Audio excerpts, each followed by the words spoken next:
Good afternoon, Vinny. Good afternoon. Vinny, if I could start, it is a sad news, I'm afraid, obviously, that we got in the world of football that Franz Beckenbauer passed. A player who, in many ways, reinvented the role of a central defender, thinking broadly, lots of similarities with your own game. Is it someone that you got to... Sorry, I'm not supposed to laugh, but it is the gold standard. You can't say that. Franz Beckenbauer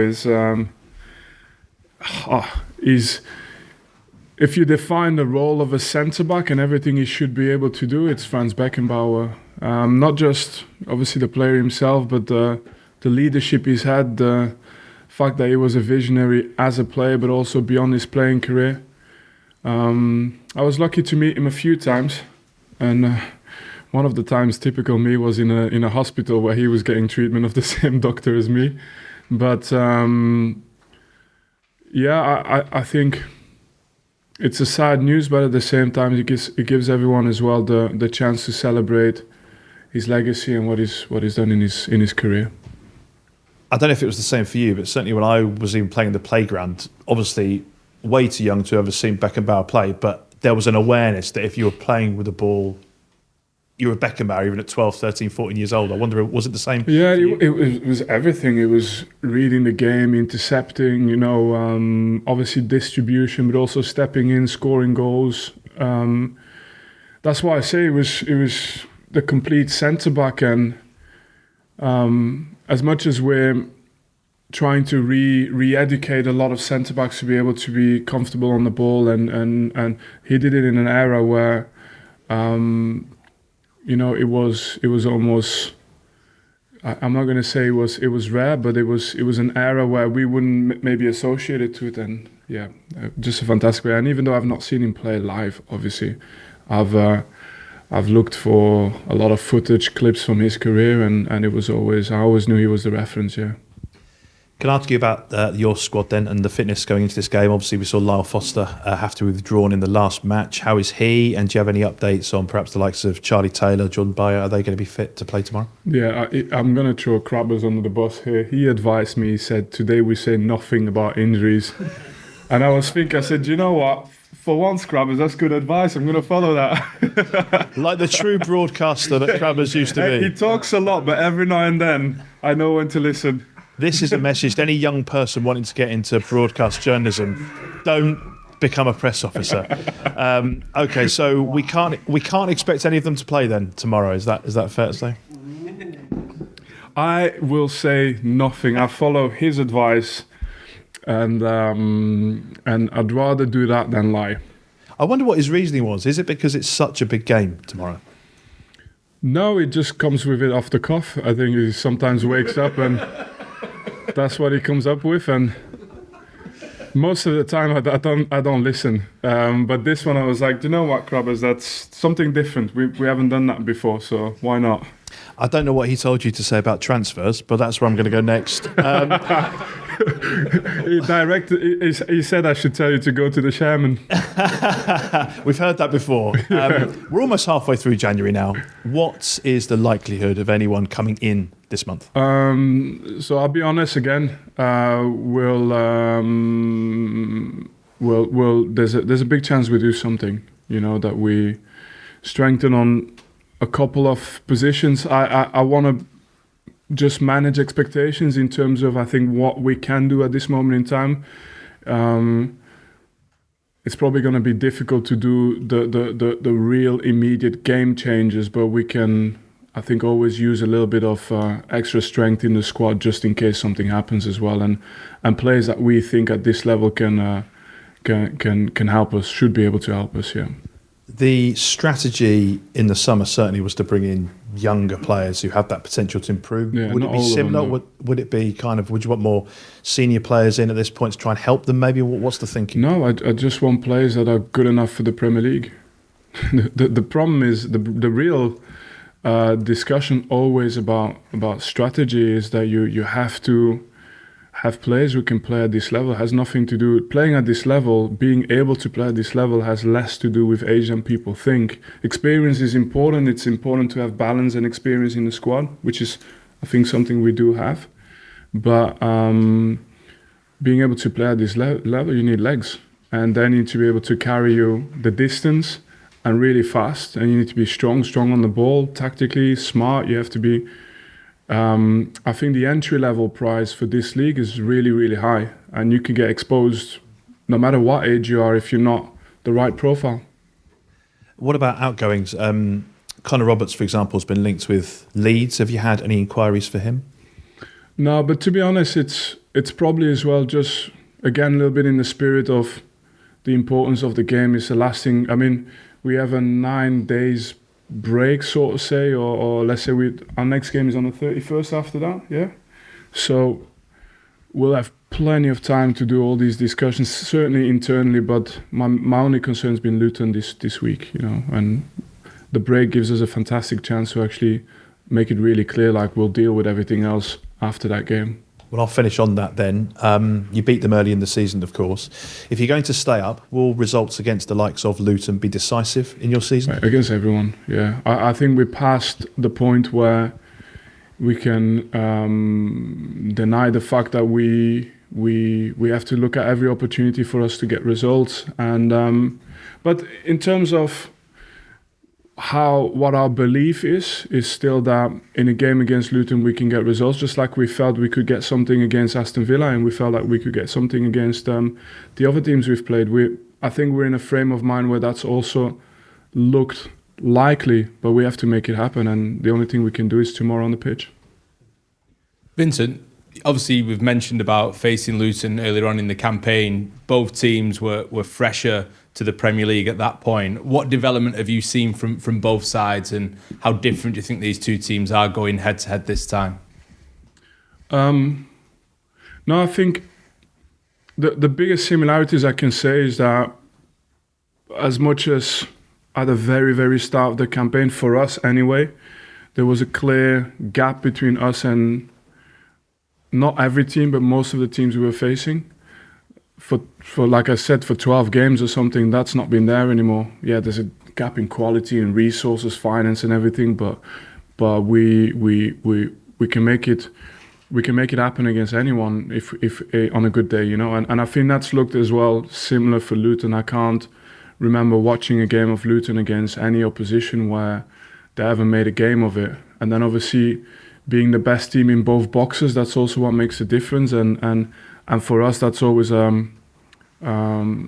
it's always the hardest thing in the beginning. But I think both teams will be feeling confident in terms of the improvement they've shown in the league. I can imagine for Luton, we feel certainly that way. But it's like tomorrow, the importance of this game is just about, actually turning this performance into a result. That's what I think both teams will be hoping for. Do you think the team and the club are feeling any more pressure with it being this game against this opponent at home than you would ordinarily be with a fixture at this sort of stage? Do you think that you have to manage that dynamic? I'd hope that we like pressure. I'd hope that we want to be in a pressure environment. What type of career is it? What type of club are you if you don't play with pressure? Last year we played for promotion against each other. There was pressure there. The pressure of going into the most expensive league, or the more expensive for sure, but also the most rewarding league in the world.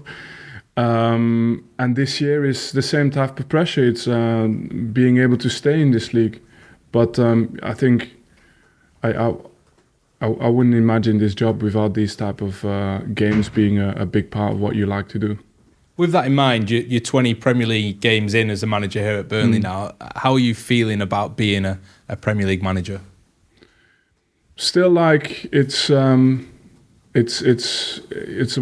most wonderful job in the world. I have to be honest. I feel that you're constantly getting challenged. You're constantly having to look for ways to not just be better yourself, but help your team be better, help other people being better, and you get to do it on the best stage in the world. So for me, that's still something I feel very privileged to be in this position. I feel very willing to go above and beyond to show the respect it deserves, and that's it. Do you feel you're a better manager now? And if so, how do you feel that you've improved from the start of this season? Yeah, but this is nothing to do with this in particular. I'd hope that you ask me any year in my life, I'd feel I'm a better manager tomorrow than I was the day before.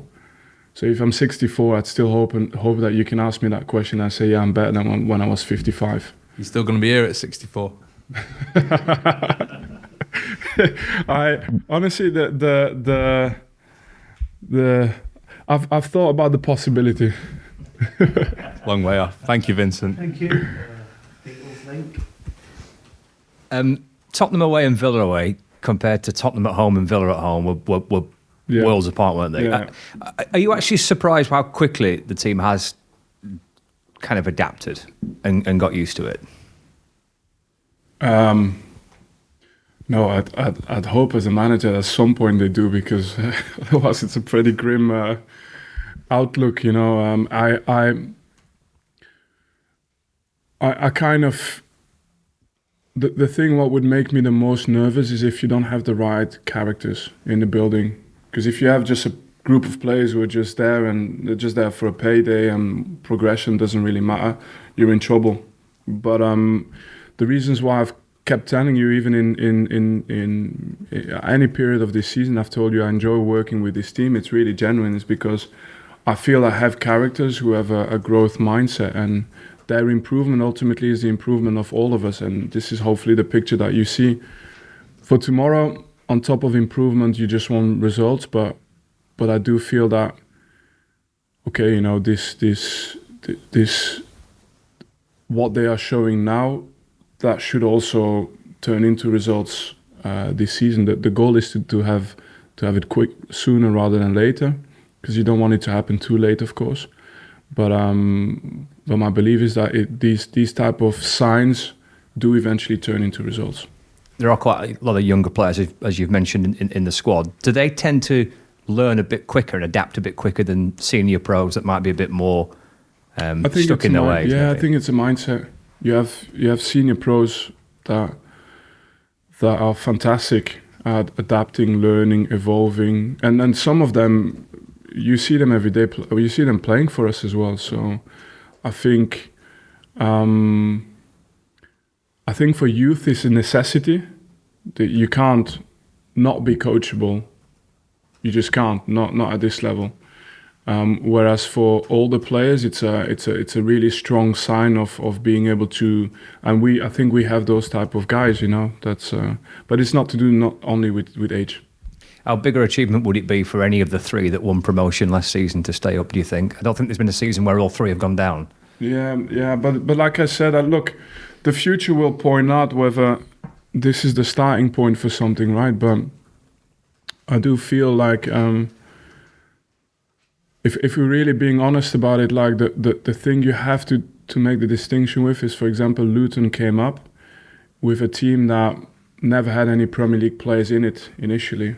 So it's always much more difficult. So what they are doing now already is it's a tremendous sign of progress. For us, if anybody remembers the real narrative, we largely went down with a team that had no Premier League players anymore, very few of them, because they left on a free, and we had no parachute money because that was so we didn't use it, right?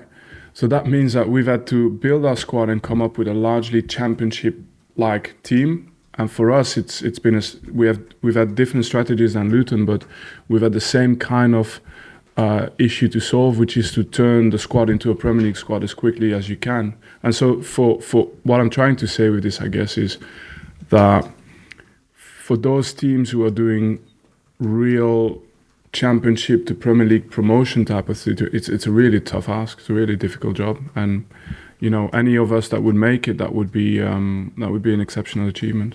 And this game was scheduled for Monday. It's been brought back to Friday at pretty short notice. Do you have empathy for supporters? Yeah, definitely. Whoever had plans on Fridays is in trouble, innit? You got to go home, explain it all again, and. So yeah, definitely. And look, it's hopefully something that will be balanced off by the quality of the game or the entertainment of the game. Let's put it this way. For us, the players and the staff, we have to be ready anytime. So it's a game Friday, whether it's 6 in the morning or midnight. I think we have to be ready to go 100%. But for the fans, I can understand, and I hope that the entertainment will be there for them and for our fans as a result. Yes, we'll go to Shimon. I mean, just on that, has it disrupted any plans of yours that you had, because you get 3 fewer days to prepare for the game? No, it's changed the break we've had, because the break is now longer. But we had enough time to prepare for the game. Yeah. And just on transfers, you spent close to, I think it was 100 million in the summer. Is there money to spend if you wanted to in this window? Yeah. Is there money to spend? This question is always, it depends. It depends if someone goes out. It depends if there's a deal to be done that is a deal that we should do. So the truth is, it depends. But what we can't do is do something completely ludicrous. It have to be something that is with a really, really clear purpose. And to be honest, but also when you mention the number of 100 million and stuff, you just got to be a little bit careful with this, because when you have 5 or 6 loan players, just the fact of replacing them and so on, because otherwise you start weaker. So the question always with these numbers is, do you loan more players, which then you don't own anything, or do you go and actually replenish a little bit the stock that you have, and then you own and you can actually benefit from their progress? So it doesn't necessarily mean that you're all of a sudden a world like a what do you call that, an icebreaker in the Premier League. It's different money. And those who aren't playing and maybe have been linked with moves away, Yeah. do you still see them giving 100%? Do you still see them buying into the project that you've got? Yeah, it's a cultural thing. You can't like, that's something fundamental. Like, the most disappointing thing I would see, not just in a player, in a human being, is if all of a sudden you don't give your best anymore. It's a basic, especially when you play for Burnley. That's like the first thing we put at the forefront. We don't sign players telling them like, look, come here for the nice weather and you're gonna have no, really, and look at the size of the dressing rooms and the pool. That's not how we get players. Hard work, effort, and that leads to you, and consistency, very important, and that leads to you becoming a better player. And this is the place where you can do that, which is what they've actually shown to be doing, improving. That's what we put first. So I'd be so disappointed in a human being if that's a trait at all that you show in moments where it's a little bit tough. What do you feel about the balance of the squad? Are there certain areas that you are sort of looking extra to?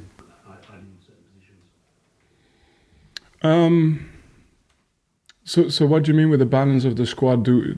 As in too many or not enough? Or yeah, maybe too many that you might need to bring funds in to sort of it's a striker or a full-back or any other position.